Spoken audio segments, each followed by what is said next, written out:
There was a conceptual strategy and then also like an execution of what we were trying to do. Conceptually, I wanted something that looked really present tense. So, you know, this idea started with giving kids flip cameras to tell their own story and to figure out a way to follow them around in as unobtrusive a way as possible and be completely honest to what their reality was. And so I wanted a look that felt immediate and hopefully not artificial. From the beginning, we didn't want it to look like a skate film. We decided that we weren't going to have a fisheye, get right up into skating, go on a long lens, and really pick out the moments. So, yeah, I think creating a juxtaposition between our footage and Josh's footage too, because I think he was able to give us this sort of immediate impact of what it feels like to be in his head, and then I think we were trying to create a juxtaposition. I don't know. But I think visual influences are just, I think the influences were filmic influences in movies that feel really immediate and alive. And I think, you know, what was exciting about doing this movie was capturing real life, but being able to hopefully present it to the audience in a way that announced itself. I really like this punk band from Fullerton called The Adolescents. And I'd heard that their guitarist, Rick Agnew, was playing a house party in Chino, California.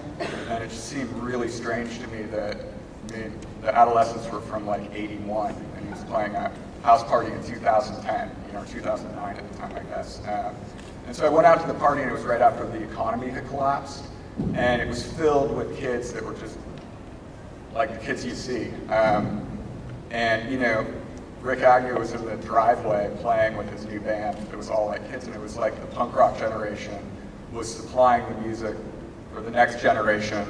And I just became really curious, like that was supposed to be the decline of Western civilization, so the fuck is up with these kids? And then the opening title sequence of the movie is a skate video that was projected against the side of that house. And so all the skaters looked one way, and Josh looked another way.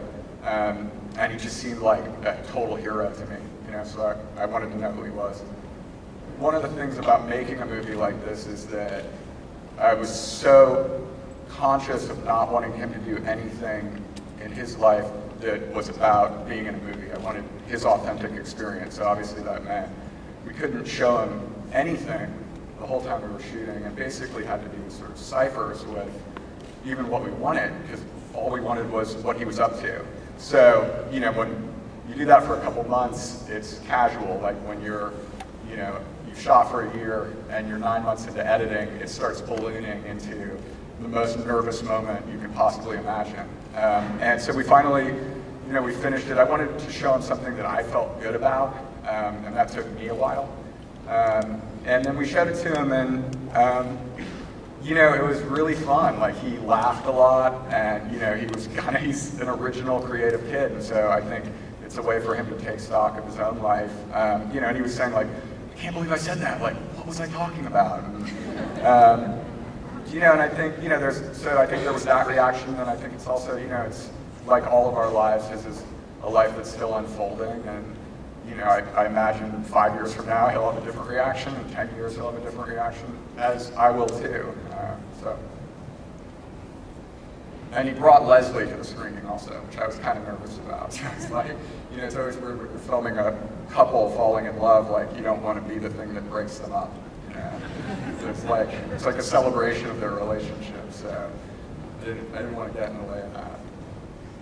Is he still working at the bowling alley and with Leslie? He's not still working at the bowling alley, but they are still living in that apartment with Flacco. And he just was in Tokyo skating, and he's back in Fullerton. You know, I think Leslie's finishing up her second year of junior college, so she's going to make a life decision in a little bit about what she wants to do next. And, you know, they seem like they're good for now. I don't know.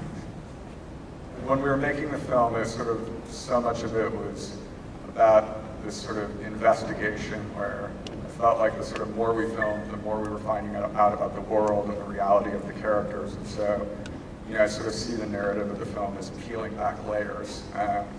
And the idea was to keep peeling back layers until you arrive at some sort of essential truth at the very end. And then kind of superficially, I just wanted the movie to play like a really good concept album or something. I wanted it to be like a cool rock album.